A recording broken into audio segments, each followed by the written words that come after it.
Antes de empezar con la presentación de la profesora Mónica Martínez, quería aprovechar esta oportunidad única de invitar al presidente de España de Yad Vashem, el señor Samuel Ben-Gvir, que nos diga unas palabras y tras su aportación vamos a comenzar con la segunda parte de nuestra mesa redonda. Así que... Muchas gracias, Tamar. Buenos días. Gracias por la invitación. He tenido el privilegio de oír al profesor Bar y a Tamar justo en el momento en que llegué y, pues claro, generaron una serie de reflexiones y sobre todo, bueno, pues yo no voy a volver sobre todo lo que han podido decir en cuanto al tema de definiciones, ya sea jurídicas, internacionales, etcétera. Coincido perfectamente con el profesor Bar en decir que esas definiciones son absolutamente inútiles para caracterizar el acto antisemita, pero totalmente inútiles. Es más, siendo representante de Yad Vashem en España y yo no soy académico, soy un amateur que leo lo que se publica sobre el Holocausto, se publica todos los años, se publica mucho, no se ha publicado nunca tanto sobre un tema que responde a una de las preguntas que ha habido sobre la respuesta y da legitimidad a la propuesta del profesor Bar en cuanto a el carácter universal único del Holocausto. Hay más de 16.000 volúmenes de temas sobre el Holocausto. Wow. Y no para. Es decir, que es un tema extremadamente complejo porque no es uniforme. La visión que tenemos desde Europa occidental no tiene nada que ver con la visión que se tiene desde Europa oriental, y ahora voy a entrar en uno de esos temas, y por lo tanto tiene un carácter universal y sobre todo lo que le da, por completar el debate que se inició aquí con la pregunta de aquel señor, que es una pregunta válida evidentemente, no existe una situación donde amigos y enemigos se unen, amigos y enemigos de contienda, cuando estalla la Segunda Guerra Mundial, se unen para destruir al pueblo judío. No son los amigos del Reich que destruyen a los judíos, son también los enemigos invadidos con sus instituciones nacionales que colaboran en la destrucción del judío europeo. Este es un tema central para caracterizar un genocidio que no tiene ningún tipo de comparación. Pero quiero profundizar en ese tema, si me permiten, y espero no robarles mucho tiempo. Primero, la Fundación Yad Vashem de Jerusalén tiene 3 misiones. La primera, evidentemente, es la memoria de las víctimas. Como sabéis, esas víctimas no se enterraron, se quemaron, no tienen ningún lugar donde pueda irse físicamente a rendirles homenaje, con lo cual se encarga el centro de recordarlas. Se han encontrado casi 5 millones de nombres, no se ha terminado. Es cada vez más difícil encontrar nuevos nombres porque, sobre todo en la Shoah de los países del este, que era una Shoah que la llaman por bala, pero no era simplemente por bala, metían a los judíos en la sinagoga y quemaban la sinagoga los vecinos del pueblo, no los nazis. Por lo tanto, no hay documentos que puedan decir pues tal familia, tal familia, tal familia, y cuesta mucho trabajo buscarlos. Entonces, el primero es la memoria de las víctimas, fundamental. La segunda es la educación, que es un tema del cual se habló y creo que todo el mundo puede coincidir que sin educación no se puede llegar a nada, pero ¿qué educación es la pregunta? Y la tercera es reaccionar al revisionismo.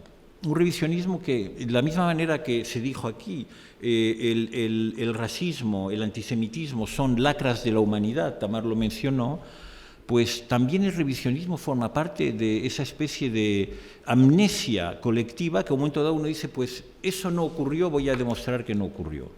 Bien. Pues Yad Vashem tiene como misión luchar contra el revisionismo histórico, del cual hay mucho. Antes de continuar, quiero decir una cosa. Yo me siento fracasado en cuanto a que el antisemitismo ha resurgido, porque nunca pensé que mi generación tendría que defenderse del antisemitismo. Yo creí que después de la Shoah, todo estaba dicho. La Iglesia reaccionó muy bien, tanto la protestante como la católica. Se plantearon puentes que permitiesen entenderse y analizar el fenómeno, y pensé que se había acabado. Pues os voy a relatar algo. Hace 15 días, en una de las iniciativas que Yad Vashem España, la asociación, tiene, que es de traer exposiciones itinerantes que instala en los colegios de bachillerato contra el compromiso del colegio de designar a una decena de alumnos para que se les formen como guías de esas exhibiciones. Es decir, la exhibición está guiada por alumnos del colegio y la presentan a sus propios colegas y a los padres de alumnos que quieren visitarla. 2 colegios se bajaron de esa iniciativa arguyendo de que estaban en contra de la política del Estado de Israel. Entonces pregunto, ¿qué tiene que ver destrozar el cráneo de un bebé con la política del Estado de Israel? ¿Qué tiene que ver? Esto ocurrió hace 2 semanas, lo cual demuestra de que hay algo que se ha acacharrado y que estamos en una especie de involucionismo histórico peligroso. E insisto en el tema de peligro porque una de las cosas que quería añadir a la exposición brillante del profesor Bar, de lo poco que voy a llegar, el odio al judío es lo que define el antisemitismo, no cabe duda. Y su eliminación. Y me permito introducir esa coletilla porque desgraciadamente es lo que ha ocurrido. Es decir, al judío se le odia, Europa Occidental lo echó de sus países, Europa Oriental los asesinaba con los pogrom, pero lo que se trataba era eliminar al judío. Ese odio estaba destinado a eliminar, en contra de las enseñanzas de San Agustín. Pero todo esto está ligado y lo voy a decir, espero no molestar la sensibilidad de mis hermanos cristianos. Los que me conocen saben que tengo iniciativas ecuménicas muy importantes, pero la historia es la historia. Es decir,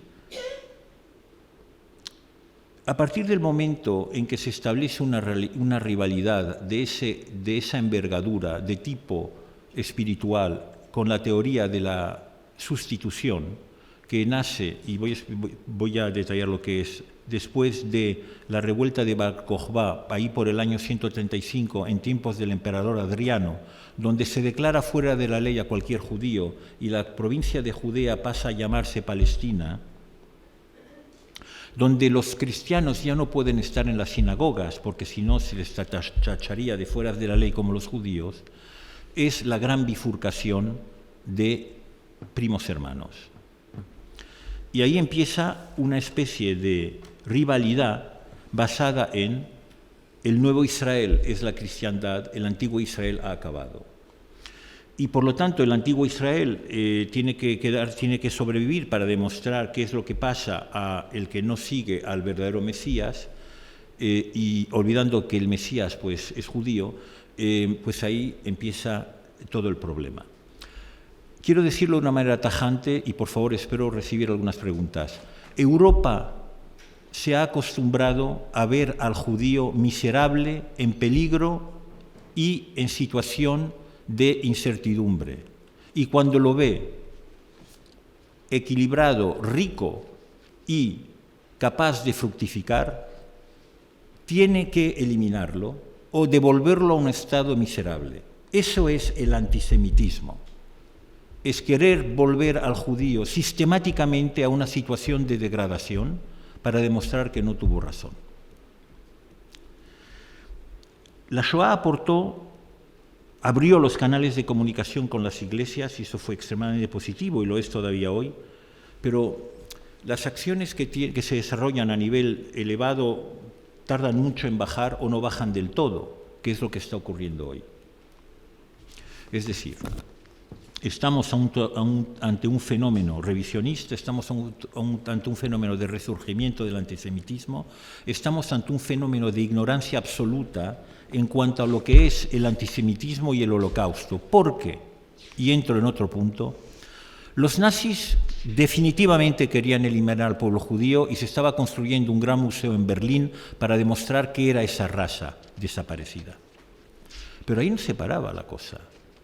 Himmler estaba encargado de desarrollar políticas de limpieza de sangre en los países del este, en las provincias que se tenían que anexionar al Reich.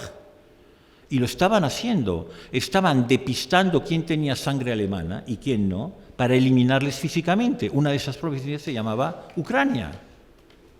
Otras provincias estaban en Polonia. Esa era la política del Reich. Lo que pasa que llegó el problema del frente soviético y no pudieron implementarlas. Pero la política del Reich era racista, empezó con los judíos y se iba a perseguir con todos los demás pueblos que querían o eliminar para digerir sus tierras o convertir en ciudadanos del Reich. Quiero decir que aquí hay un elemento que se mencionó, el tema universal está, creo que era Bertolt Brecht que decía que cuando se queman libros se acaba quemando a personas. No sé si era él, pero algo por el estilo. Y es así. Es decir, se empieza quemando a judíos y luego se termina quemando a los demás. Este es el problema del antisemitismo. Por su carácter universal, por su carácter histórico, por las raíces que tiene, porque está intrínsecamente ligado a la historia de Europa, es muy difícil de extirpar porque está metabolizado. Es decir, por más que expliquemos a determinadas personas los orígenes, no vamos a poder convencerles y por lo tanto esa educación tiene que ser de otra índole. Tiene que demostrar de que está basada en elementos que reducen su naturaleza humana. Muy bien. Nada más. Muchísimas gracias a Samuel Bengio por esta magnífica reflexión.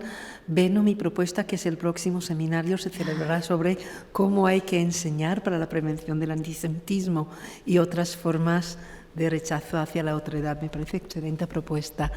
Pues sin más dilatación me gustaría seguir con nuestra mesa y presentar a la siguiente ponente para la mesa de la lucha legal y política contra el antisemitismo. Esta vez, desde el ente, el contexto español, va a hablar la profesora Mónica Martínez López Sáez sobre la política y derechos,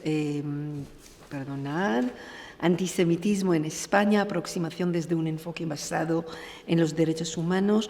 La profesora Mónica Martínez López Sáez es profesora de la Facultad de Derecho de la Universidad de Valencia, es doctora cum laude en Derecho Constitucional Europea y ha realizado estancia en diversos centros universitarios de muchísimo prestigio internacional, como por ejemplo el Instituto de Florencia, o Golden Gate University o San Francisco. La profesora Mónica Martínez nos va a ilustrar sobre cómo se aborda desde el punto de vista político y legal la cuestión del antisemitismo en España. Adelante. Muchas gracias, Tamar. Quisiera que mis primeras palabras fueran de agradecimiento a la organización por la amable invitación. No diría que vengo obligada porque Tamar, como se ha dicho en la inauguración, anima. Yo vengo animada a trazar una nueva línea de investigación. Yo, de hecho, empecé mi vida académica tratando el tema del derecho antidiscriminatorio en Europa. Pero luego, por circunstancias variadas, ante la transformación digital, pues me decidí centrarme en temas vinculados a la protección de datos y la privacidad. Entonces, le agradezco a Tamar y la organización la posibilidad de haber retornado a mis orígenes y iniciar esta nueva línea de investigación. Agradezco también que las dos ponencias que me han precedido en la palabra pues sean dos grandes maestros, uno que ya tenía desde hace tiempo y uno que voy a tener nuevo de cara a futuras investigaciones en este tema. Yo no les traigo el sumario de lo que voy a tratar, pero sí que les adelanto que voy a iniciar con unas pequeñísimas consideraciones preliminares. Creo que ya se han dicho a lo largo de esta mañana, pero creo que hay que insistir en ellas. Y en aras de claridad conceptual, yo sí que voy a dar una pequeña definición, o a qué definición me he acogido yo, y adelanto que no puede ser del gusto de todos. Definición de los dos temas que voy a tratar, el tema del antisemitismo y el tema del enfoque basado en los derechos humanos o fundamentales. Voy además a hacer una panorámica no muy desarrollada, porque son muchos derechos los que están en juego, muchos derechos afectados, son muchas las injerencias en diversos derechos vinculados al antisemitismo, pero sí que voy a tratar un par de manera más detallada. Además, haré alusión a los ejemplos de los últimos actos antisemitas que ha dejado muy bien reflejado el informe sobre el antisemitismo en España por parte de la Federación de Comunidades Judías de España, el Observatorio del Antisemitismo, etcétera, en su informe de 2019, que es el último que he podido visionar. Y luego ya me centraré en qué tenemos a nivel constitucional, a nivel legislativo y a nivel de políticas en España para combatir y luchar contra el antisemitismo. Entonces, para empezar, les confieso que me planteé cambiar el título de la ponencia muchas veces cuando Tamar amablemente me animó a tratar y a participar en este foro. Pensé en poner antisemitismo y discriminación, pero pensé que dos conceptos con connotaciones tan negativas, bueno, pues vamos a ver una visión desde el enfoque basado en los derechos, y eso es lo que voy a intentar hacer. Pero bueno, aunque no he elegido la palabra discriminación en el título, no lo he incorporado finalmente, desde luego creo que no hay ningún lugar a dudas en que la discriminación, sea cual sea su presunta justificación, pues ha acompañado a la humanidad y concretamente en Europa en estos temas vinculados al antisemitismo. En tiempos recientes, además, creo que pues, estamos viendo que ha cobrado especial visibilidad la intolerancia en general y la discriminación hacia los judíos. Claro, cuando hablamos de las manifestaciones o incidentes antisemitas, antes de ver qué consideramos como tales, desde luego ya se ha puesto de manifiesto a lo largo de esta mañana, pues son variadas y responden a causas de muy diversa índole. Se habla del antisemitismo tradicional, las nuevas formas de antisemitismo, pero de lo que no hay duda es que son constantes, parece que son sistémicas, creo que lo ha dejado bien claro hace unos momentos en su maravillosa intervención, y por lo tanto plantean serios problemas no solo para aquellos que se ven directamente afectados, sino, como bien se ha puesto de manifiesto, es un problema social y es un problema que sin lugar a dudas pone en riesgo los propios cimientos de la democracia y de un Estado social democrático basado, ¿no?, en el Estado de Derecho. En su conjunto ponen en peligro la normal y pacífica convivencia, y yo creo que es uno de los valores que tendríamos, desde luego a nivel constitucional español, es uno de los valores supremos de nuestro ordenamiento, y hay que tenerlo en cuenta. Bueno, como les decía, y me adelanto a las críticas, sí que he utilizado la definición operativa que daba la IHRA para definir el antisemitismo. Entenderán por qué cuando veamos la cuestión penal o legislativa, el desarrollo legislativo en España, porque claro,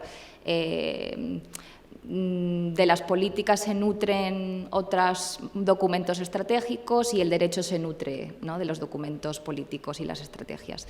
Entonces veremos por qué esta es la definición que he elegido. También aprovecho para decir una cosa, un análisis un poco más jurídico. Sin lugar a dudas, las normas jurídicas deberían ser genéricas, abstractas, ¿no?, para cubrir toda posible situación fáctica y, por tanto, generar una consecuencia jurídica. Nuestro texto constitucional generalmente ha sido bastante claro, sencillo, concreto en las definiciones de los derechos y en las instituciones en general, pero sí que ha habido casos, veremos algunos derechos que sí que se ha desarrollado, se ha proporcionado una lista abierta de posibles conceptos vinculados a ese derecho en concreto. Y en el caso del antisemitismo, pues también se ha decidido desarrollar la definición con el fin de no dejar en manos del que tiene que aplicar la norma pues demasiada discrecionalidad a la hora de interpretarla. Evidentemente, como hemos podido ver, pues es deficiente, ¿no? Siempre es mejorable, pero quizás la justificación que yo me planteo, ¿no? O que se podría encontrar está vinculada a esto, a proporcionar un desarrollo con el fin de que pues, la interpretación de la norma, la aplicación de la norma, cubra supuestos que a lo mejor no se cubrirían según quién sea el que la tenga que aplicar. Entonces la repito, aunque ya se ha dicho en la conferencia anterior. Según la IHRA, el antisemitismo es una cierta percepción de los judíos que puede expresarse como el odio hacia ellos. Las manifestaciones físicas y retóricas del antisemitismo se dirigen a las personas judías o no judías y a sus bienes, instituciones de las comunidades judías y a sus lugares de culto. Sin duda, como digo, pues es una definición que he intentado ser un poquito más clara, y como en julio del 2020 España acogió esta definición, bueno, pues todas las políticas, estrategias y sin duda las normas que se van a inspirar en ellas, pues van a seguir un poco esta línea.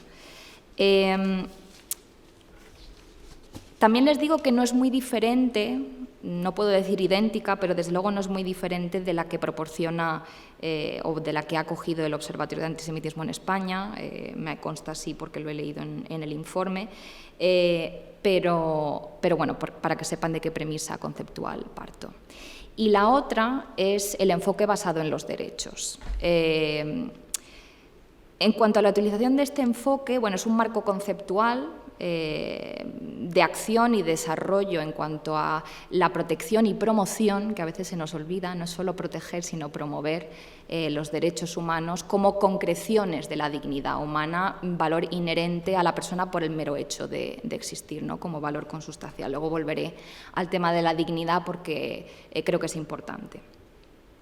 Y como podrán imaginarse, bueno, pues la materialización de esos prejuicios, incluso podríamos decir odio, ¿no?, hacia los judíos o las comunidades judías, y sobre todo aquellas expresiones o exteriorizaciones motivadas por el odio y esos prejuicios, se postulan como el principal enemigo, creo que ha quedado eso de sobra claro en esta mañana, de un sistema basado en el respeto de la dignidad, en el respeto de los derechos humanos, en el respeto de los derechos de las minorías, que desde luego es un valor fundamental de la Unión Europea y erige una protección especial por razones evidentes, y todo ello es lo que intenta abarcar el enfoque basado en los derechos humanos. Los planes, las políticas, cualquier acción tiene que estar vinculado a esta noción o percepción.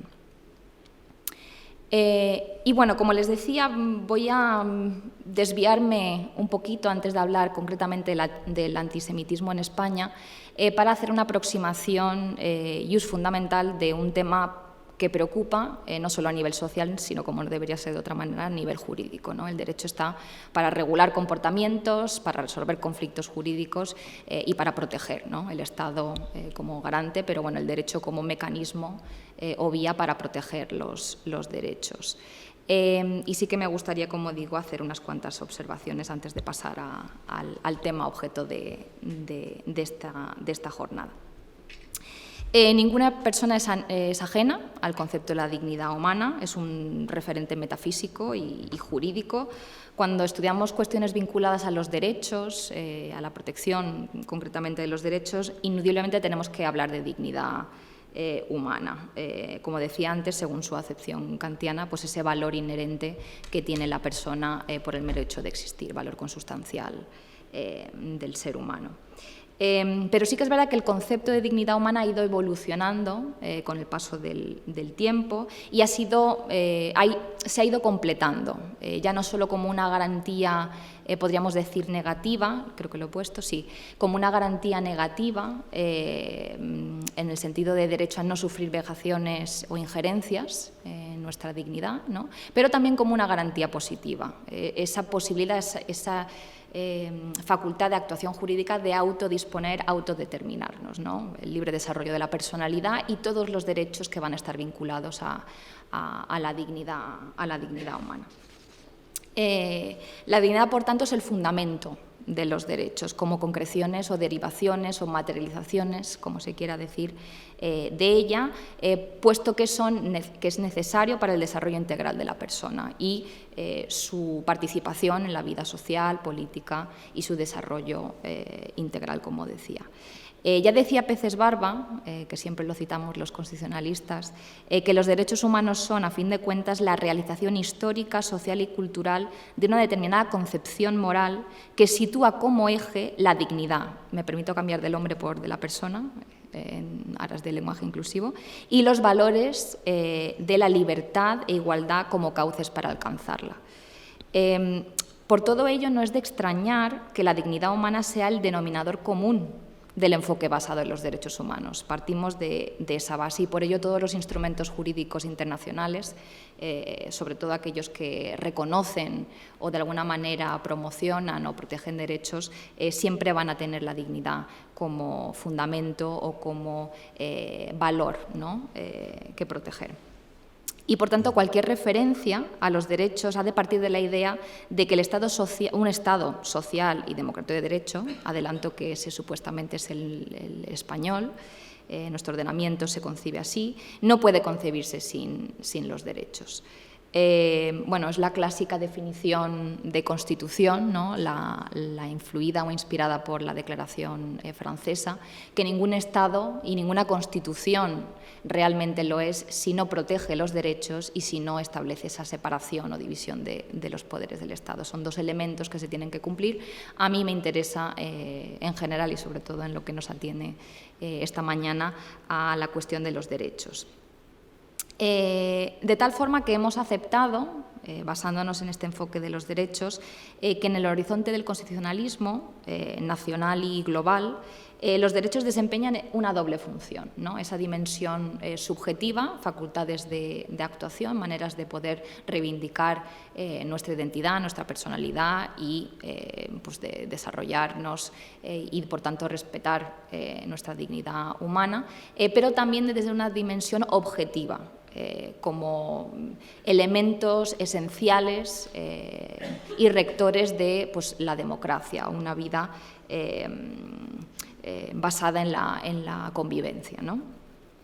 En el caso español, les adelanto, ahí lo he puesto, que la dignidad humana es un valor superior del ordenamiento político y de la paz social. Así consta en el artículo 10, en su primer apartado de la Constitución. Pero además, en el segundo apartado de este artículo, yo lo cito mucho cuando hablamos de la interpretación de los derechos fundamentales en clase, pues también hace una apertura a los estándares internacionales. Cuando se interpreten normas o se vayan a limitar derechos, se tendrá que tener en cuenta, tendrán que estar de conformidad con los instrumentos internacionales en esta materia y lo que hayan dicho sus órganos de supervisión, monitoreo o órganos judiciales que se encargan de interpretar esos textos. En el caso español, bueno, son muchos los instrumentos y son muchos los órganos de garantía a nivel internacional de los que se tiene que inspirar a la hora de aplicar e interpretar los derechos humanos. Veremos algunos casos concretos en un momento. Y bueno, ya para ir acabando con este pequeño inciso, pero creo que es importante reivindicar, ¿no?, la dignidad humana como valor, como fundamento, como principio rector. Incluso algunos ordenamientos lo han considerado un derecho fundamental, ¿no? En el caso alemán es notable. Pero bueno, en su condición de persona, ¿no?, pues ésta merece vivir en un entorno que le permita y le favorezca ese desarrollo, desenvolvimiento y perfección de su naturaleza humana a nivel individual y social. Entonces, para dignificar, ¿no?, a la persona es necesario, es imprescindible que se garantice no solo la libertad y la igualdad, sino también la dignidad humana. Y yo creo que uno de los retos a los que se enfrenta el derecho internacional de los derechos humanos, el derecho constitucional global y, sobre todo, ahora veremos el derecho constitucional español, pues yo creo que el reto va a ser el respetar, el proteger, el reivindicar y defender la dignidad humana, el libre desarrollo de la personalidad en todas sus facetas, a nivel individual y colectivo, ante las transformaciones, algunas buenas y otras no tan buenas, ¿no? Sociales, tecnológicas, políticas. Y ese va a ser el reto, yo creo, que de estos nuevos tiempos. Pero ya para centrarnos en el caso específico del antisemitismo, el profesor Barr les ha dado unas cifras importantes. Yo solamente voy a repetir una, que recordarán del informe de 2021 del del Interior. Ahí se me ha cambiado el procesador. Pero antes sí que me gustaría aludir a todas esas nociones preconcebidas que tiene la sociedad española sobre los judíos, ¿no? Pueden desarrollarse o manifestarse de diferentes formas y pueden llevar como causa y fundamento, presunto fundamento, otros muchos factores.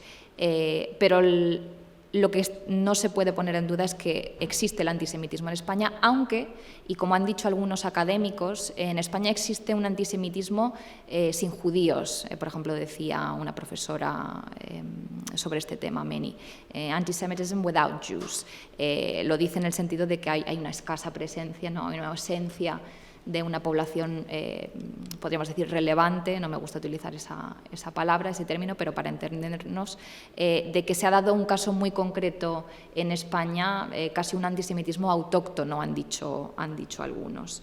Y yo no voy a entrar en las diferentes concepciones, en los tipos de antisemitismo. Hay una publicación muy interesante de hace ya unos años, creo que 20, pero bueno, es igualmente aplicable, del profesor Kotler, que los clasifica y explica muy bien todos los tipos de antisemitismo desde una perspectiva global. Creo que es interesante, pero no voy a incidir en ellos.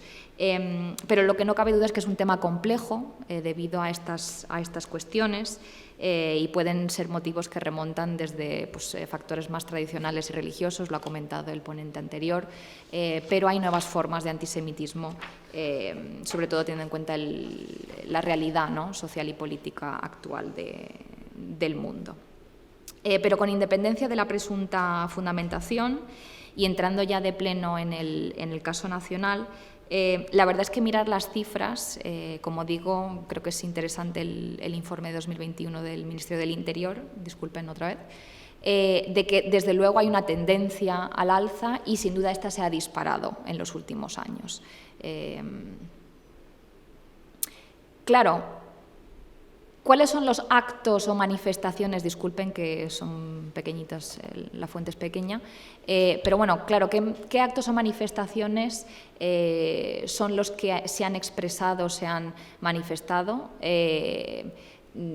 que justifican esta tendencia al alza del antisemitismo? Bueno, pues me acojo a la lista de actos que proporciona y que establece el Observatorio de Antisemitismo de España, desde incitar, prestar apoyo, justificar el asesinato de daño judíos, hasta negarle al pueblo judío el derecho de autodeterminación. Hemos visto esas diferentes formas de antisemitismo. Creo que el profesor Antonio Barr lo ha explicado, como no podía ser de otra manera, brillante y magistralmente. Pero bueno, teniendo en cuenta estos actos, estas manifestaciones, pues en el caso español vamos a ver, yo me voy a centrar solo en algunos, cómo esto afecta al derecho fundamental en cuestión y las consecuencias o la regulación que se ha dado sobre este tema. Por ejemplo, en materia de discurso, bueno, yo no voy a tratar el tema del discurso de odio, soy consciente de que se va a tratar por otros compañeros, creo que esta tarde, desde una perspectiva de la ciencia política, pero bueno, también podríamos comentar, lo dejo de cara al debate si interesa. Claro, ¿qué pasa cuando estamos ante un supuesto de conflicto entre dos derechos fundamentales, libertad de expresión y derecho, por ejemplo, al honor? O puede ser cualquier otro derecho de la personalidad. Bueno, pues ahí hay diferentes mecanismos que se han utilizado, diferentes interpretaciones que se han establecido, y es difícil ponderar a veces casos concretos, desgraciadamente vinculados con el antisemitismo.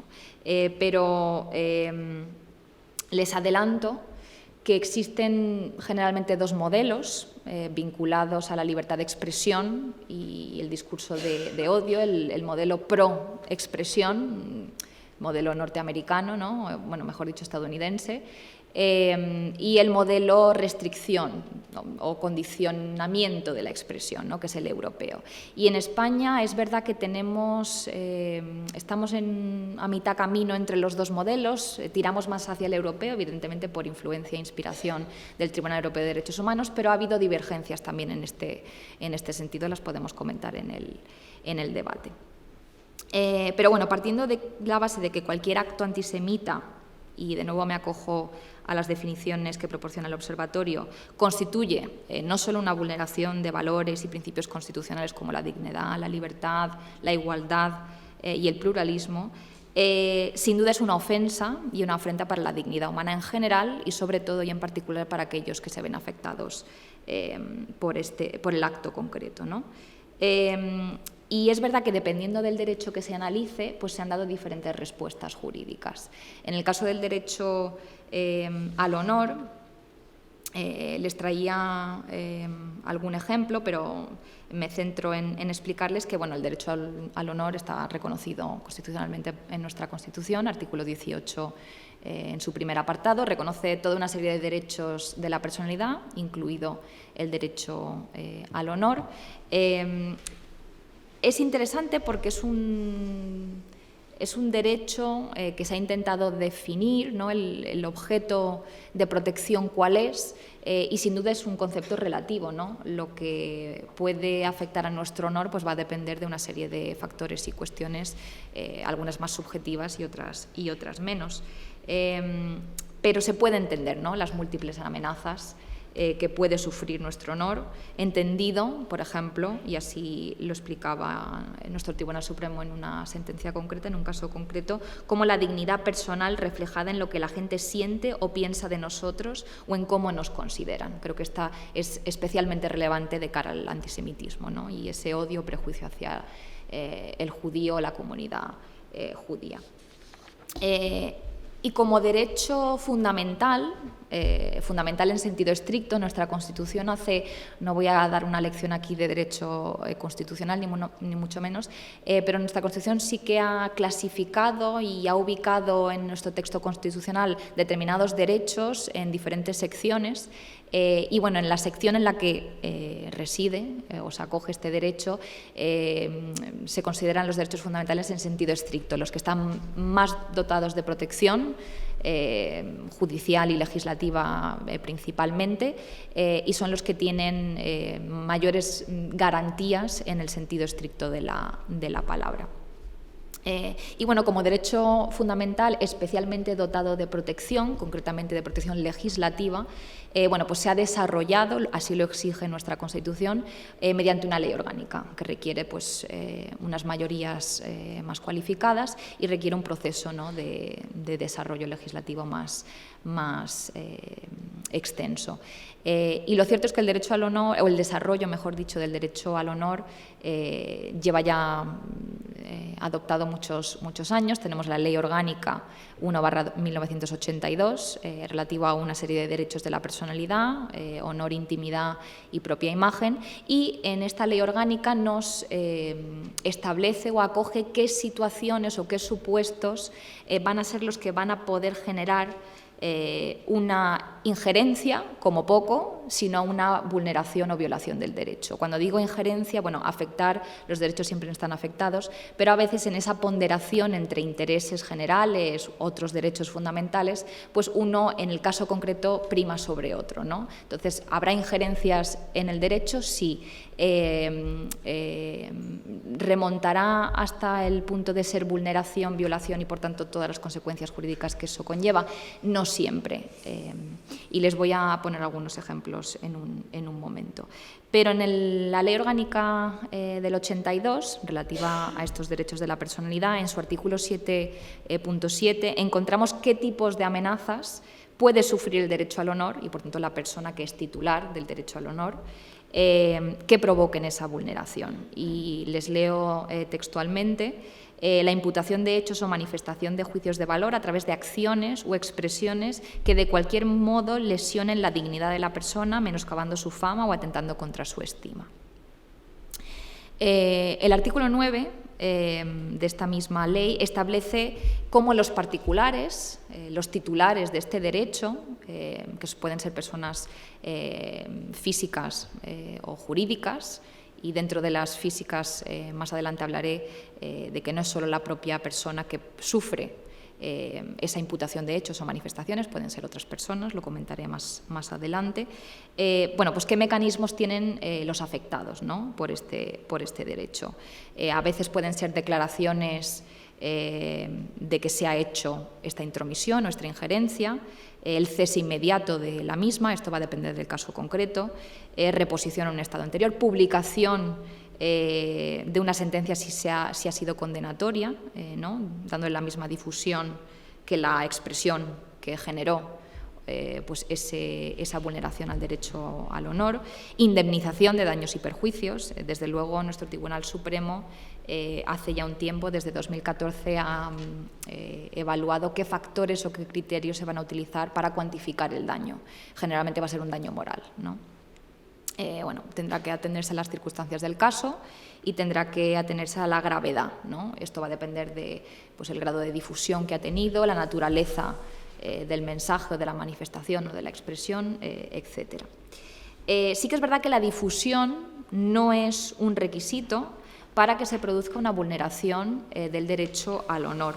Si la ofensa es suficientemente grave, se podrá condenar a una persona, civilmente o penalmente, dependiendo del mensaje o de la expresión, por una manifestación que supone una ofensa grave para el honor de la persona afectada. Y esto nuestro Tribunal Constitucional lo dejó sumamente claro a partir de 2006. Y adelanto, una vez más, que precisamente en el contexto de la libertad de expresión, el tema de las redes sociales, el Internet, los servicios en general de la información y la comunicación, claro, suponen una vía o un mecanismo, ¿no?, un instrumento que puede favorecer y agravar la difusión de estos mensajes, y a veces uno no sabe dónde está o dónde poner el límite entre qué es el libre mercado de las ideas, de los pensamientos, de los sentimientos vinculados a libertad ideológica y libertad de expresión, y qué son expresiones que de ninguna manera se pueden tolerar en una democracia. Pero bueno, siempre estará el criterio de la ponderación en el caso de que haya un conflicto y esto se lleve a aquel que tiene que aplicarlo. Sí que me interesa hablar del estado de la cuestión. Voy a tratar primero la cuestión jurídica y luego la política, porque les adelanto que no hay mucho en materia de políticas y estrategias en España, pero sí que se ha hecho poquito a poco pues avances, ¿no?, jurídico-institucionales en la lucha o el combate contra el antisemitismo. A nivel constitucional, bueno, empezar diciendo que llevamos muchos años, ya más de 30, si no me equivoco, con un precedente constitucional importantísimo. Y aprovecho que está en la sala que tenemos aquí la hija de Violeta Friedman, la que gracias a ella pues tenemos una sentencia constitucional que yo cito todos los años en mis clases de Derecho Constitucional cuando hablo del derecho al honor, pero también cuando hablo de los titulares de los derechos fundamentales, y que el Tribunal Constitucional pudo, gracias a esos argumentos, reconocer el honor del colectivo judío, ¿no?, como un bien merecedor de protección constitucional. Ha habido otros casos, pero creo que este hay que citarlo de manera expresa y por ello leo textualmente, no se llaman conclusiones, pero bueno, parte de la apreciación que hace el Tribunal Constitucional en este caso, cuando se admitió la posibilidad de que una persona, aunque no fuera directamente afectada por el Holocausto, pues pudiera tener la legitimación activa, poder ser la que pudiera iniciar un procedimiento para reconocer que este hecho era una vulneración del derecho al honor, ya no de una persona, sino de una comunidad o de un pueblo concreto. Y cito textualmente lo que concluye nuestro Tribunal Constitucional, que el odio y el desprecio a todo un pueblo o a una etnia son incompatibles con el respeto a la dignidad humana, que solo se cumple si se atribuye por igual a toda persona, toda etnia, a todos los pueblos, y que el honor se lesiona cuando se ofende y se desprecia generalmente a todo un pueblo o raza, cualesquiera que sean. Luego veremos en materia penal cómo se ha desarrollado esto, pero les adelanto que ha habido avances en el ámbito penal, recientemente entre comillas, y sobre todo en el ámbito de la igualdad. El profesor Antonio Bar decía en su conferencia que, claro, se ha diluido un poco el concepto de antisemitismo precisamente porque se ha abordado desde políticas más generales, ¿no? Igualdad, intolerancia, veremos que en el ámbito penal también. Pero bueno, existen mecanismos, existen vías, no solo de protección, sino de reivindicación cuando hay una vulneración de estos derechos. Entonces vamos a tratar primero el tema penal. Bueno, en 2015 se hizo una reforma del Código Penal, Ley Orgánica 1/2015, de nuevo Ley Orgánica porque estamos tratando derechos fundamentales, ahí están en juego, se tiene que encauzar por esa vía legislativa, en la que se penaliza expresamente toda una serie de actos, ¿no? Que en el caso de ser sujeto o objeto, ¿no?, la comunidad judía, pues constituirían una serie de delitos. El primero sería el delito de odio, ¿no? Lo reconoce ahora, ha habido pequeñas tweaks, no sé cómo decirlo en castellano, bueno, pequeños cambios y matizaciones en el artículo 510, que constituye un delito de odio aquellas personas que públicamente fomentan, promuevan o inciten directa o indirectamente al odio, hostilidad, discriminación o violencia contra un grupo, en este caso sería el judío, una parte del mismo, un judío, o contra una persona determinada por razón de su pertenencia, ¿no? Aquí tenemos la complejidad de que cuando hablamos del antisemitismo y cuando hablamos del pueblo judío, bueno, pues tiene muchas facetas, ¿no? Desde la perspectiva de la libertad religiosa, aquellos que son religiosos, pero hay judíos seculares, hay judíos españoles, nacionalizados o españoles de nacimiento. Bueno, hay toda una serie de cuestiones que hacen un poco más complejo el abordaje de este tema, pero como yo parto desde la teoría de la indivisibilidad y universalidad de los derechos, para mí lo tenemos que incluir todo en el mismo.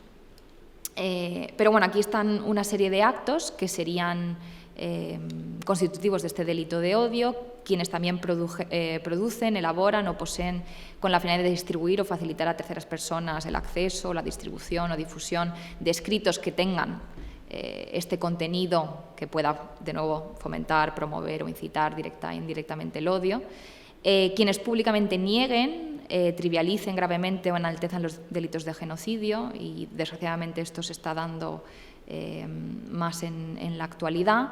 Y claro, aquí hay que hablar de un pequeño inciso que se hace en el artículo, al final del artículo 510.1 del Código Penal, porque dice cuando se hubieran cometido contra, bueno, yo he puesto ya directamente a lo que se refiere este seminario, pero bueno, sería cualquier comunidad o pertenencia o por un motivo protegido, pero bueno, específicamente para el caso del antisemitismo, cuando se hubieran cometido contra la comunidad judía, un miembro de la misma, cuando de este modo se promueva o favorezca un clima de violencia, hostilidad, odio, discriminación contra los mismos. Esto se debe, y de nuevo por eso decía que nuestro derecho constitucional se basa más en el modelo europeo de condicionar o limitar el discurso o la expresión cuando afecta gravemente a determinados derechos o colectivos, en este caso específicamente el delito de odio contra minorías de cualquier tipo. Pero nuestro Tribunal Constitucional en 2007, les cito la sentencia 235-2007, declaró inconstitucional precisamente un delito que existía entonces, que era la modalidad del mero negacionismo. El negacionismo, la negación desafortunadamente, no es suficiente como para constituir un delito de odio.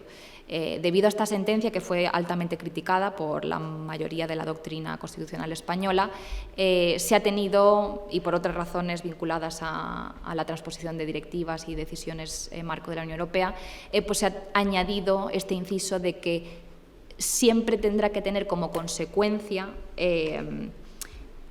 la provocación de modo inmediato, entre comillas, discriminación, odio o violencia. Les cito textualmente lo que dijo nuestro Tribunal Constitucional, y esto es doctrina constitucional, que intentaba proteger la libertad de expresión en un caso muy concreto. Decía que se exigía mediante esta conducta que se generara al menos una incitación indirecta a la comisión de delitos contra el derecho de gentes, o que se provocare de modo inmediato, como decía, a la discriminación, el odio o la violencia. El legislador español ha tenido que introducir, in fine, dentro de este artículo, la exigencia de que la conducta de negación sea punible solo y cuando se promueva o favorezca un clima de violencia, hostilidad, odio o discriminación. Podríamos hablar de este tema vinculado a lo que hablábamos con anterioridad en materia del Holocausto o negación del Holocausto.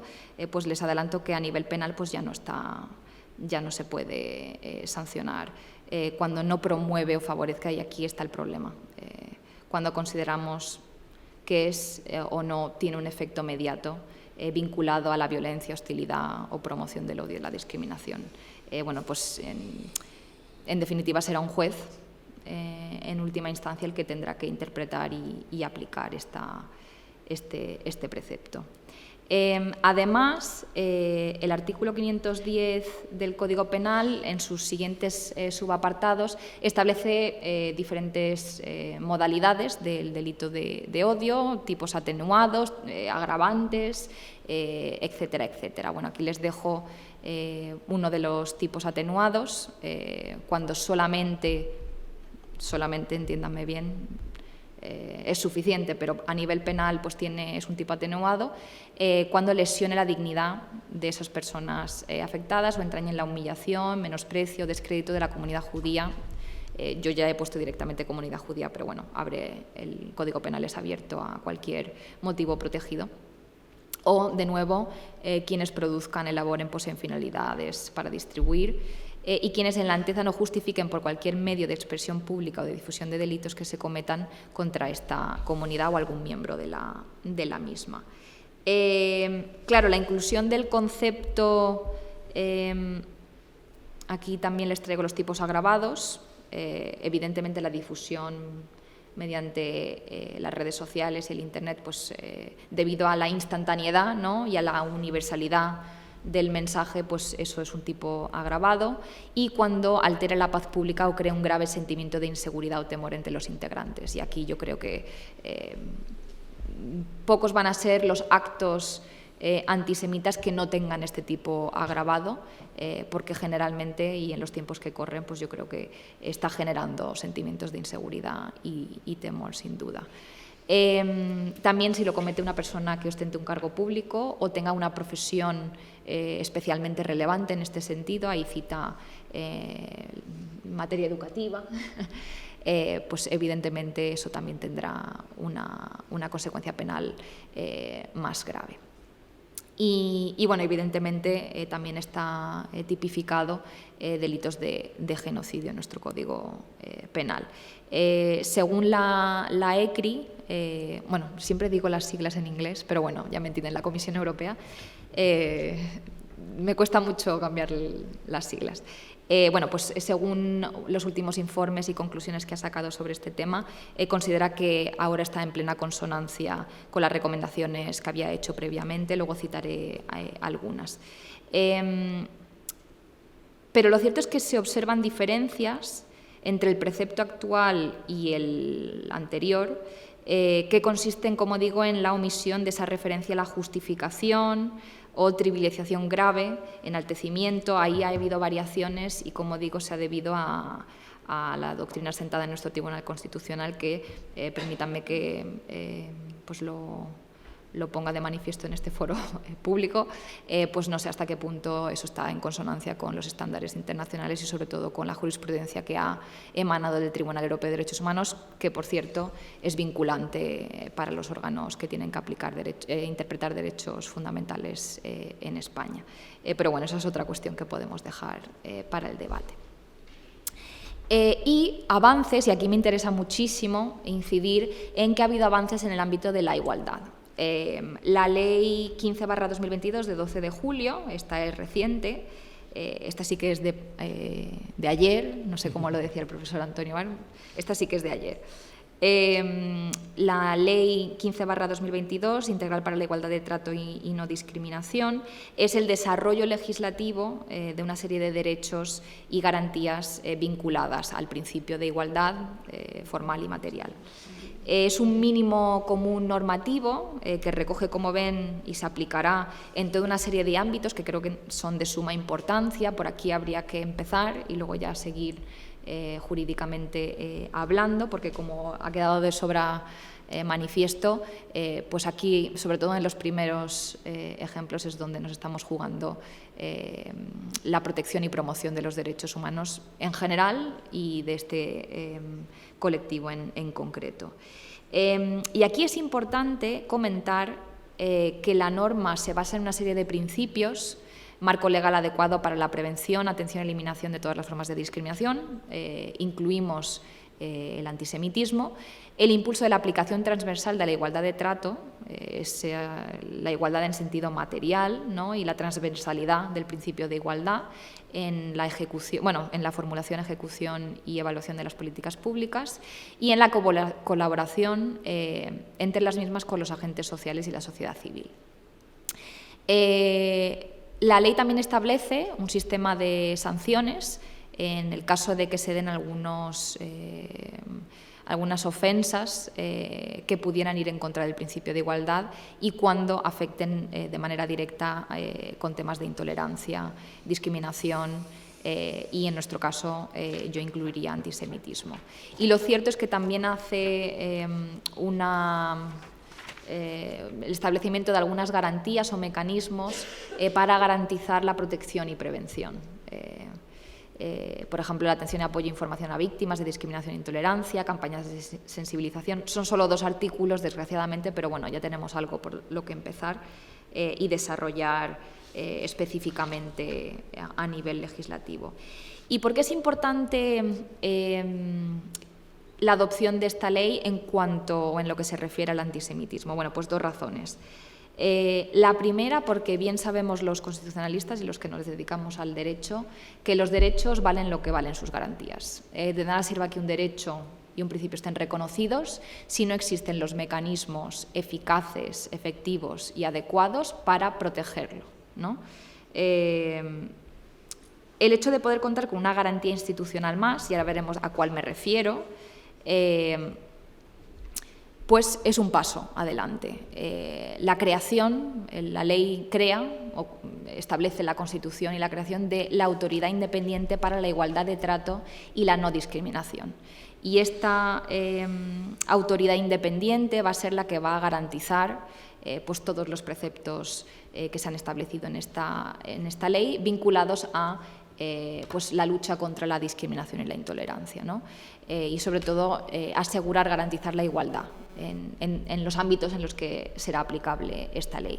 Por ejemplo, garantizar la prestación independiente de servicios especializados, de asistencia y orientación a personas que hayan sufrido discriminación, iniciar de oficio o instancia de terceros investigaciones. En el caso de que sean penal, bueno, pues tendrá que remitirlas al órgano competente a nivel penal, generalmente, constituirse en órgano de mediación o conciliación entre las partes que así lo deseen, en el caso de que haya habido alguna vulneración del derecho a la igualdad de trato y no discriminación. Evidentemente aquí se excepcionan por razones obvias el ámbito penal y laboral porque tienen su propia regulación.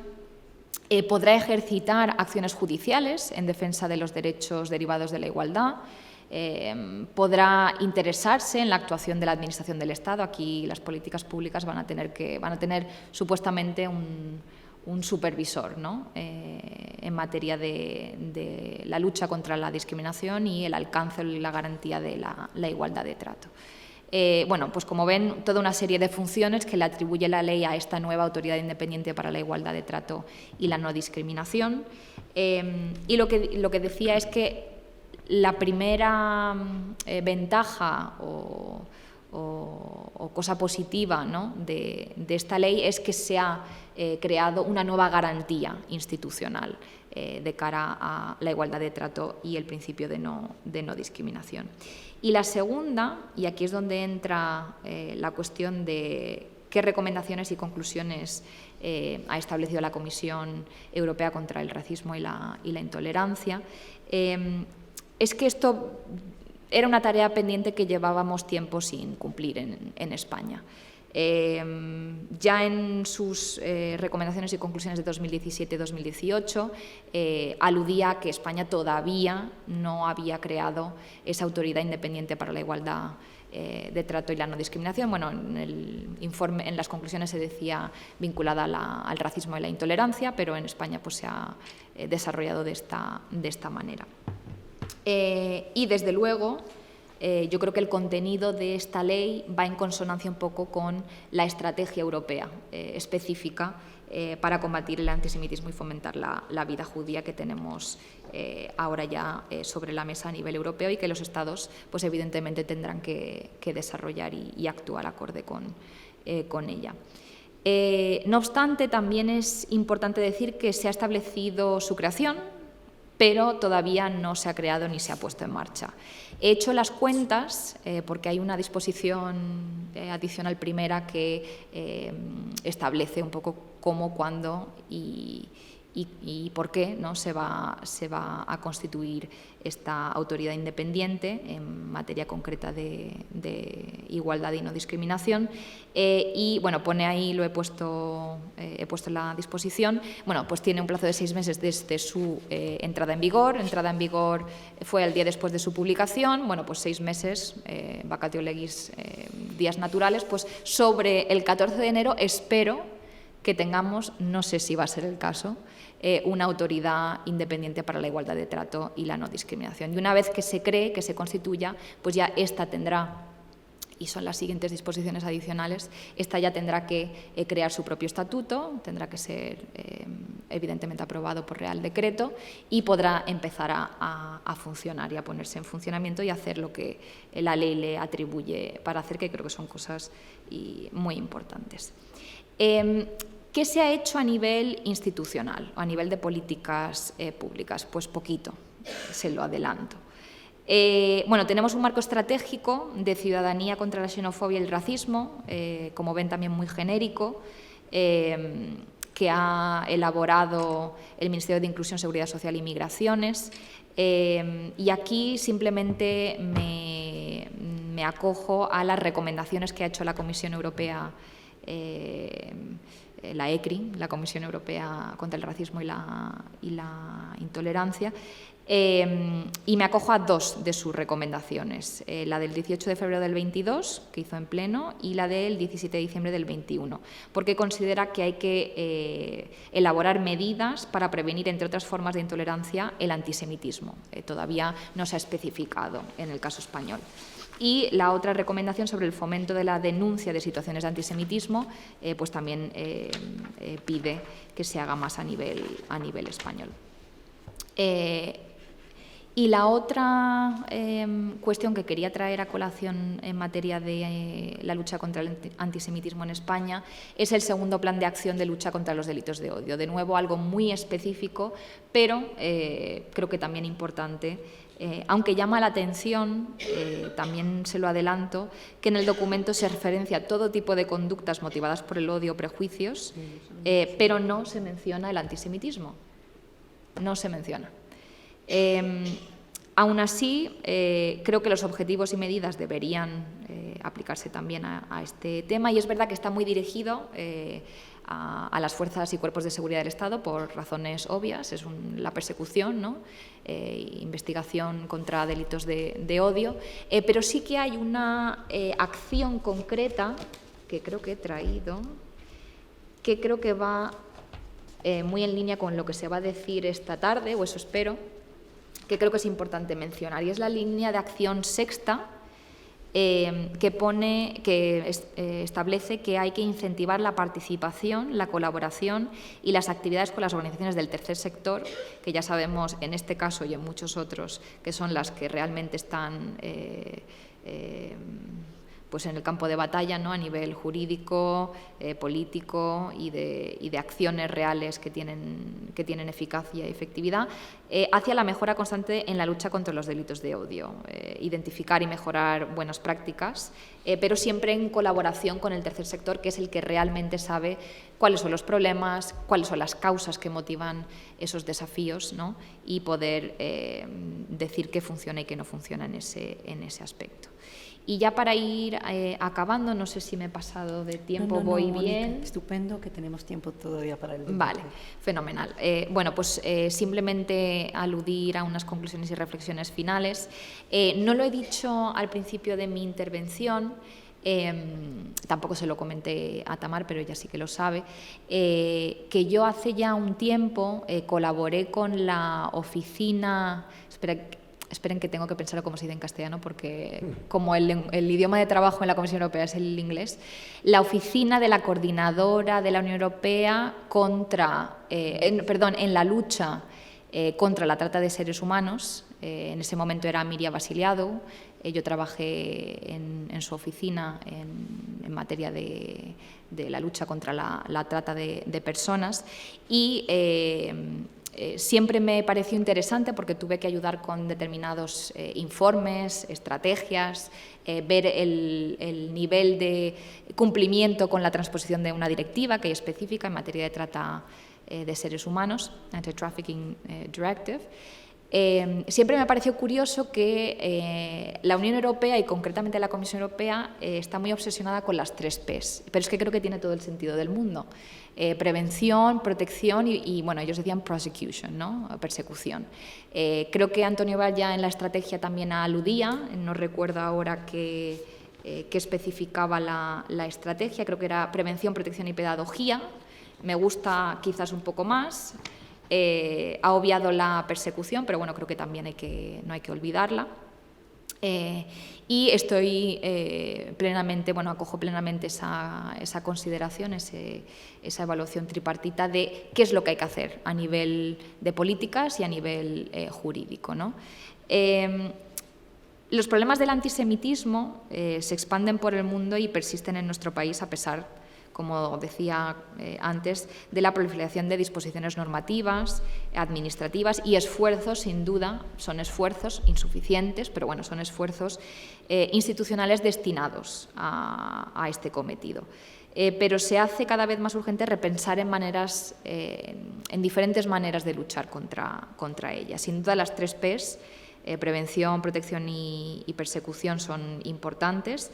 Creo que hemos cumplido con la tercera P, con la persecución. Yo creo que el Código Penal va bien encaminado a poder recoger todos los supuestos, no solo de delitos de odio, pero de toda una serie de delitos que pueden estar implicados y afectado a la comunidad judía o los judíos en general. Pero creo que todavía se puede y se debe hacer mucho con las otras 2. A nivel de protección se puede hacer mucho más y sobre todo a nivel de prevención. Y ahí es donde la pedagogía, ¿no? Y la educación van a jugar un papel, no son las únicas, pero desde luego van a jugar un papel importante. Y por ello me acojo a las recomendaciones del Consejo para la Eliminación de la Discriminación Racial y Étnica respecto a la necesidad de incluir medidas para prevenir, entre otros, el antisemitismo y fomentar la comprensión de los valores positivos de la diversidad social, cultural, bueno, todas, la diversidad entendida en sentido amplio, en el ámbito educativo, pero no únicamente, y fomentar la denuncia, y aquí va a ser complicado, pero fomentar la denuncia de situaciones de antisemitismo, entre otras formas de intolerancia, y especial protección a las víctimas, sobre todo aquellas en situación de vulnerabilidad. Una nueva aproximación sería la de abordar el tema utilizando campañas educativas de sensibilización a la ciudadanía, con un lenguaje quizás que excluya la emergencia social y la amenaza que supone la convivencia y el pluralismo, que yo creo que son cuestiones que se han dado en los últimos tiempos y hay que insistir en la faceta positiva de la diversidad y bueno, me acojo a las consideraciones que ha comentado Tamar tras la culminación de la anterior conferencia. Pero creo que es preciso elaborar la finalidad de las campañas de lucha contra la intolerancia en general y el antisemitismo en particular, porque estas pueden desencadenar un rebote, y lo estamos viendo, ¿no?, de todo tipo de intolerancia, sobre todo si no van acompañadas de un proyecto intercultural. Y yo creo que ahí es donde va a estar el mejunje, ¿no?, el quid de la cuestión, aunque a nivel jurídico se ha hecho y se seguirá haciendo cosas, y a nivel de políticas pues ahora tenemos un marco, ¿no?, europeo, ahora veremos cómo se implanta, porque todavía no se ha implantado a nivel nacional. Y con eso pues doy por finalizada mi conferencia. Muchas gracias. Muchas gracias. Muchísimas gracias a la profesora Mónica Martínez, que nos vislumbra con tanta información tan importante, maravillosa, lo digo de una forma. También me gustaría mencionar que esa mesa redonda yo he tenido el privilegio de participar en un proyecto que lideró el profesor Barr en un libro digital que se titula Open Europe,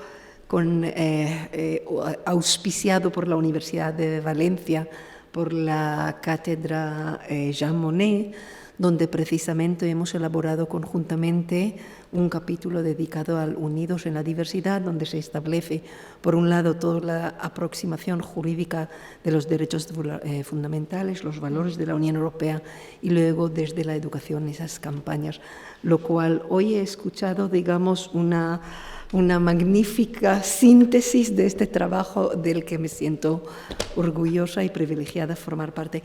Me gustaría pasar la palabra al público por si quieren alguna observación y comentario al respecto. Creo que nos ha aportado información muy importante, muy relevante sobre las estrategias para la prevención, el enfoque jurídico, punitivo.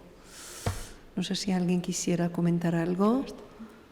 Si no, quizá el profesor Barr. Yo sí que quisiera hacer alguna observación y ponerla sobre la mesa, si les parece. Sí. Mientras, si me permite, sí. Beno, ¿quieres empezar tú?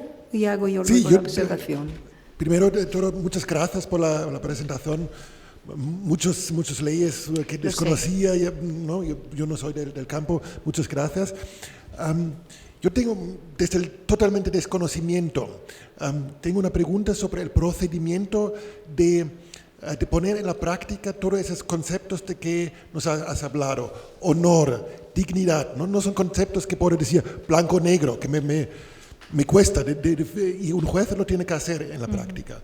O cuando dices odio, ¿no? O ya se ha dicho antes, ¿no? El odio, lo más típico del antisemita es: yo no tengo nada contra los judíos, pero. ¿No?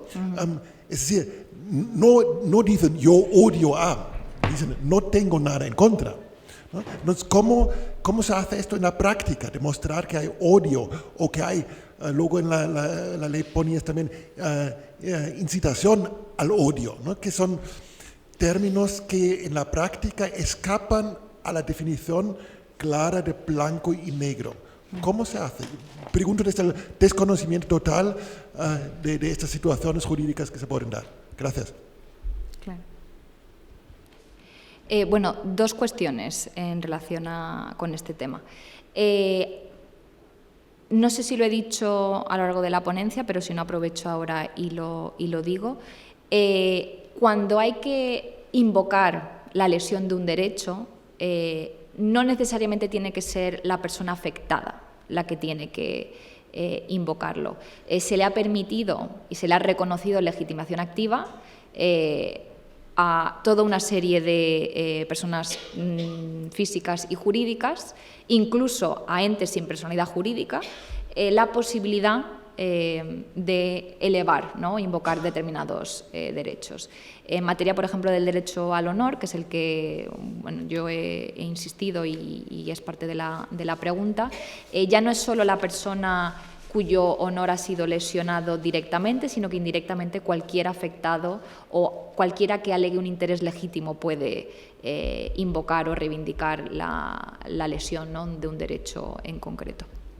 Y en el caso específico de qué mecanismos, bueno, esto ya va a depender un poco del cauce procesal o del ámbito de aplicación en el que queramos centrarnos, porque no es lo mismo iniciar un procedimiento penal por un delito de odio que iniciar un procedimiento civil por lesión del derecho al honor, por un acto, una expresión, una manifestación, ¿no? de un prejuicio que no llega a constituir un delito tipificado, ¿no? Entonces va a depender, va a ser o la jurisdicción civil y por tanto las leyes procesales que vinculen esa jurisdicción o la penal en función de por dónde vayamos, si una denuncia, una querella o otro tipo de acciones jurídicas que tienen los titulares de un derecho en concreto o aquellos